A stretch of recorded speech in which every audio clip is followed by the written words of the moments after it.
Alright guys, a lot of you requested this, so let's get started.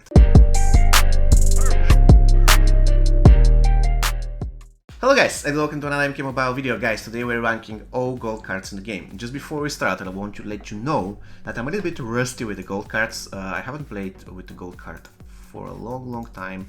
So, I usually use gold cards and only certain gold cards when I want to do a walkthrough specific type. And anyways, with that said, today what I'm doing is I'm ranking all gold cards. But I need to make sure that you know, guys, that you're informed that Combat Cup Cassie won't be on the list because she's not publicly available yet. I know that there's gameplay with her available, but I don't want to rank anybody before actually testing this guy or girl myself. Another thing, when I'm doing my ranking not based only on how strong the character is. Like, obviously, if I put in one tier Commando Kano and Tigra Fury Goro, of course Tigra Fury Goro is a stronger card in terms of damage and stats, but there's a lot of factors that, in my opinion, constitute a good character. How easy the character is to be obtained, how good the character is Fusion 0, how good the character is Fusion 10, how good the character is in survival mode, against bosses, in difficult tower battles, and yeah, how good the character is outside of a particular team, how versatile the character is, and so on and so forth. So if I put two characters like Noxious Reptile, for example, Tigra Fury Goro, in one category, doesn't mean that they are the same type when it comes to how, let's say, strong they are, because for me this is only one of the factors, right? It is important to do a lot of damage, but also it's important how you transfer this into the game. So if you have the potential to deal 10 million damage, but you have so slow basic attacks and you are, such a bad character in general that you cannot even do special 2 without the enemy blocking it or without getting wrecked before that, then what's the point of all this damage, right? So yeah, let's start. Alias Johnny Cage is a B+. I'm going to be putting all cards that have 30% health attack or something like this because I consider that's really important, even in the beginning of the even if you have already maxed a lot of diamonds. So even though attack is better than health in my opinion, but in general a card that gives 30% bonus or something should be a B+. And when it has something, I mean attack, health, or if it gives, let's say, 1 bar of power. And if there is a major difference between one of those characters, I can consider them A or B. But in terms of Alias Johnny Cage, he's a solid character, he has Power General Special 1, also he gives health to Spec Ops, so a B+. Balance Kenshi, again, 1 bar of power, Power General Special 1, pretty decent card. Baraka is a B. I don't want to trash him and put him as a C, because I've seen a lot of nice gameplay with people using Baraka the right way. However, you have to agree, his passive is not really that great. He doesn't have anything in terms of supporting anybody, except, for example, Master Souls Ermac. And in general, not the best fighter in the game, sorry. Blood God Kotokan is a C. I am in a doubt whether he's a B or a C. He has a generational special too, but still really bad stats, so he has to go at C. Bujutsu Kunjin is trash, garbage tier, because he's fun to play, his design is amazingly interesting, but at the same time, he's so squishy that this thing is not for him. He had to have better stats in order for them to give him this passive. So, no. Boraicho is a B+, nothing special, high stats but bad basic attacks. And his supportive power is not really that great, to be honest. Silver Kunjin has better supportive power than Boraicho. Shinnok is a B, very outdated character. Both of his specials can be maxed, bad stats, in general nothing special. Commando Kano is a C. He's not garbage anymore after they buffed his special 1, but still he has very low stats. In general, his passive is not really, let's call it this way, at the highest level. Covert Ops Cassie, a total S, the best duo in the store, amazing everywhere, every single game mode, and her passive is a life changer. Game changer, sorry. Cryomancer Sub-Zero is a B+. Pretty solid card. By the way, I love playing with Cryomancer Sub-Zero. This Cass Jackie is a B. I reckon she's better than Blood God and Commando Kano, but she's nothing special as well. A pretty interesting special too, I love it. Very good end screen. How was it called, by the way? Victory Stance, yeah. And her passive is kind of useful. as for a tank. Now, Cyrax is an A, very good support. He can boost so many teams. I mean, as long as you're using special one, this is the guy for you. As a fighter, nothing great, but still he can deal insane amount of damage for his special one. Dark Lord Kotokan is a B+. Nothing special about this guy. I never liked him. So boring to play.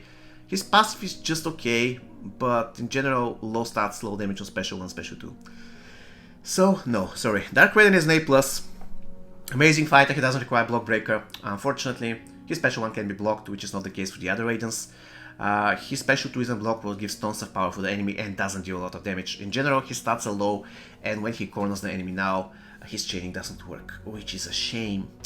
Demolition Sonya, you know what, I'll go like here. Demolition Sonya is amazing. Amazing support, and very deadly special 2. Especially considering the fact it has fire, so it further amplifies the damage. So, Demolition Sonya, great. She was my first gold, and I have so much experience with her, and I really appreciate the potential she has. Elder God Kenshi, again an A. I don't like this card, I'm sorry. He has huge gaps between his basic attacks, and the biggest problem around him is the fact that he actually gets power for the team if he kills by using special attack. And in a lot of cases this can get you literally killed. With the special one, the enemy gets Revenant, then you're trying hard to get to another really power bar so that you can do another special one and finish the job, but you cannot do that, and this happened to me so many times. So yeah, he has a potential of being an A+, but I reckon he's somewhere in between, but because of my personal feelings, I think I'll put him as an A. Gunslinger Enemy Black, an A+, amazing damage output, pretty good basic attacks. The only problem is that if the enemy has Centurion defense, you're dead. This guy, a B, very fun to play, extremely low stats, situational. This is all I can say about him. Tigra Fury Goro is a garbage tier. You know, once again, he is stronger than Bujutsu Konjin without any doubts. However, he is unusable. Bad basics. Both of his special attacks can be blocked. Extremely situational passive that in a lot of cases doesn't even work. And when it works, it's nothing huge. Like, you have 20% chance to apply fire on basic attack combo ender. Not really that great, sorry. This guy is an A. Very, very good card.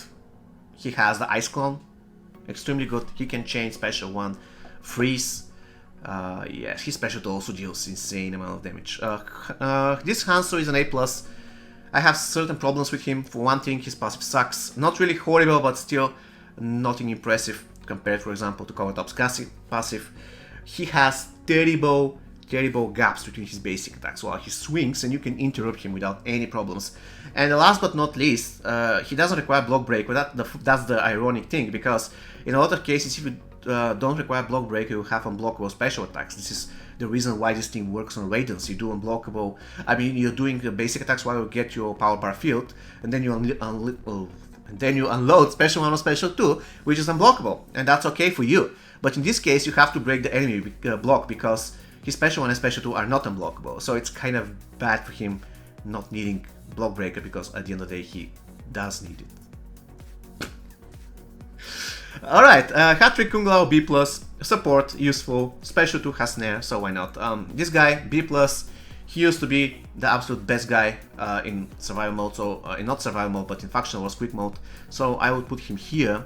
Like probably 1 year ago, but now he's a B+. Sorry about that, Jax. Infernal Scorpion has good potential. I was bad to neglect this character for a long time. So A, this guy can do a lot of great stuff. Dual class character, which is always good in a lot of towers and stuff. And he can chain special 1. This guy though, not really that great. Bad basic attacks, bad passive, and bad stats. This girl is B+, useful support. As a fighter, she's also decent, so yeah, she's okay. Unstoppable Jason is an A+. Great card. Like, again, the only problem with him is low stats and low damage. If he had better stats and better damage, he would be an easy S.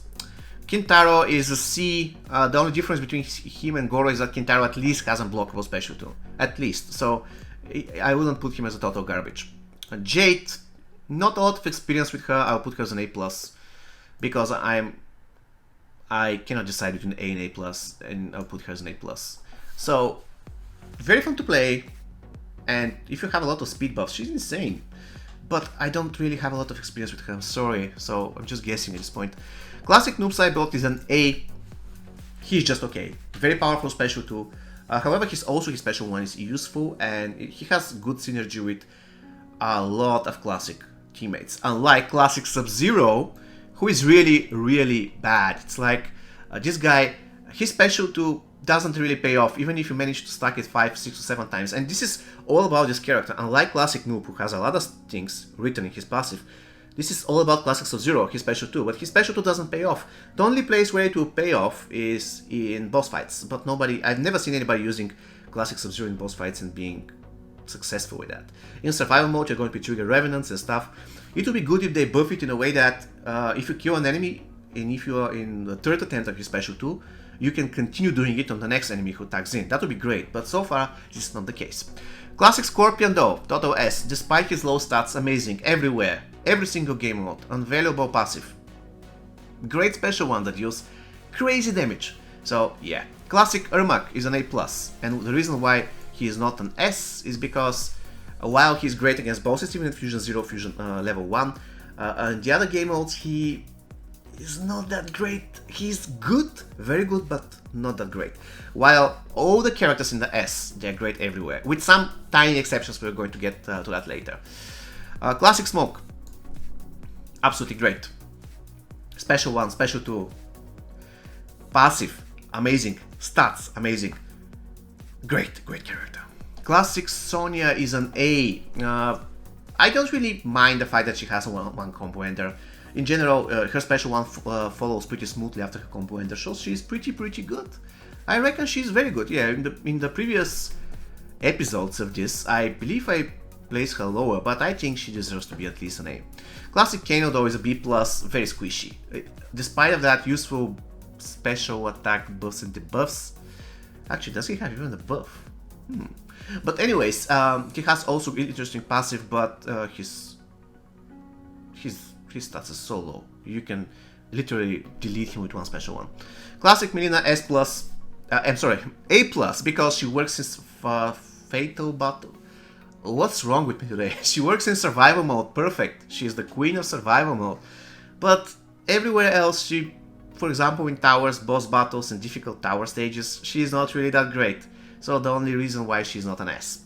Combat Cup Sonya though, she's an S, and probably I'll put her as an S-, but I don't want to create a tier especially for her.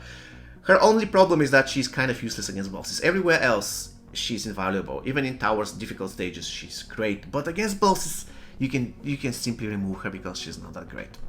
Tanya is a B+, useful only in factional or survival mode, nowhere else. I'm sorry. Combat Cup Johnny, probably the best gold character in the game. Incredibly good. Good in survival mode, good against bosses, good in different tower stages, everywhere. Jackie Briggs, A+. I have no clue why she's not an S. If you ask me, I just don't know. I just see her as an A+. I'm sorry about it, guys. She's a great character, but something is missing. Kraken Reptile is a C. Horrible passive. Horrible passive. It's... You know what, let's put him as a B. Despite the fact he has horrible passive, he has pretty good basic attacks, useful buffs and debuffs. So yeah, a B will suit him better. Kunjin, a C. Even though I love this character, he's so fun to play. Extremely bad damage, extremely bad stats. Sorry about that. And his passive is also outdated.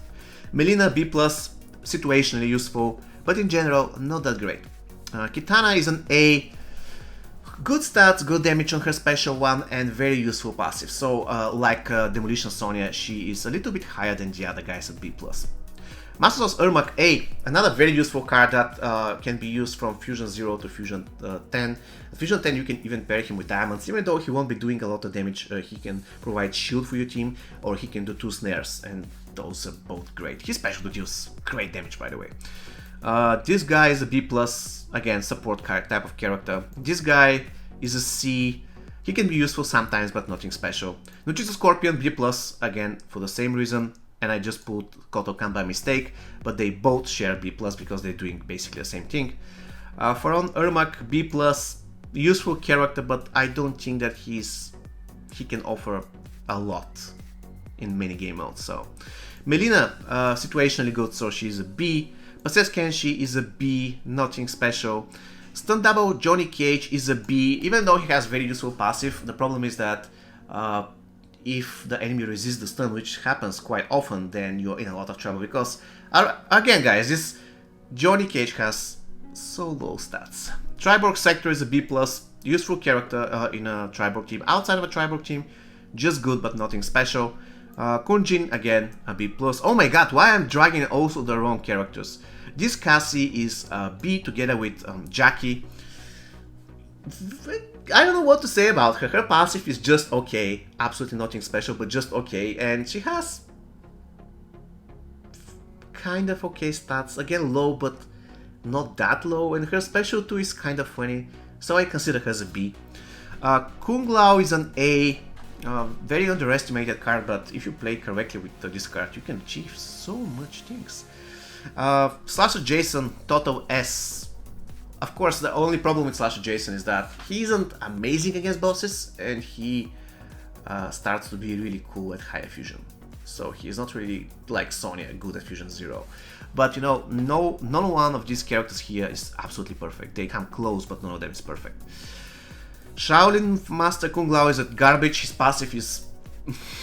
Why would you ever use this card? Like, honestly, nobody plays with bronze characters, I'm sorry. Smoke Triborg is an A+, very good card, and he can also work with a lot of diamonds like Strike Force Cassie. It's really fun. Spectre Ermac, I'm sorry, Casey Mobile, he is a garbage. I've seen your video where you destroyed teams with this guy, and it was really amazing. I was surprised, at least. But this guy simply cannot work in the new meta with survival mode and towers. He doesn't offer anything. Like, you don't want to die. You just don't want to die. Davora, total trash, no damage, just no damage. Tactical Sonya is a B+, she's cool, she can deal good damage with her special too, so yeah, she's okay. Takeda is an A, or an A+. Okay, let's put him as an A+, very good special to insane amount of damage and very useful passive as well. Raiden is a B, nothing special about him, but if played correctly, he can deal some good damage. Sub-Zero Triborg is an A+, another very good, really very good character, but I think he misses something. He doesn't deserve to be an S, he just misses something. What he misses, I don't know, I just have this feeling. However though, I know why Tanya is not an A+, because apart from the fact that she breaks equipment, she's like classic Ermac, amazing, even godlike against bosses, but everywhere else she performs good, but she's not godlike. While the characters in S, which are S, they perform great everywhere, in every single game mode, with some certain exceptions, if you know what I mean. Tremor is an A, everything Tremor does, Classic Scorpion does it better in my opinion. Shinnok is a B+, horrible passive, however, great damage on his special too, so if played correctly you can do pretty nice stuff with him, but I never liked Shinnok, his passive is so bad. Venomous Davora is a B, or B, okay, let's say B+. Again, if you play correctly, if you have the correct team setup, she can be insane, but in general the problem with Davora is that her passive revolves around her basic attacks and they're bad. And Quan Chi is an A, extremely good support, basically. At Fusion 0 level 1, you can just let him chill and he will revive your teammate, and that's all you require, by the way. Alright guys, this was long, but this is my list. Once again, don't judge me. I don't really play a lot of GOATs lately, but if I have to evaluate the GOATs at this point, I will evaluate them like this, and I'm going to save this like man's list 2022, and I'll put here who is missing. Combat Cup Cassie is missing with 3 exclamation marks. Alright guys, so this is going to be all for me for today. Please let me know whether you agree or disagree with me. See you next time. Take care and stay safe.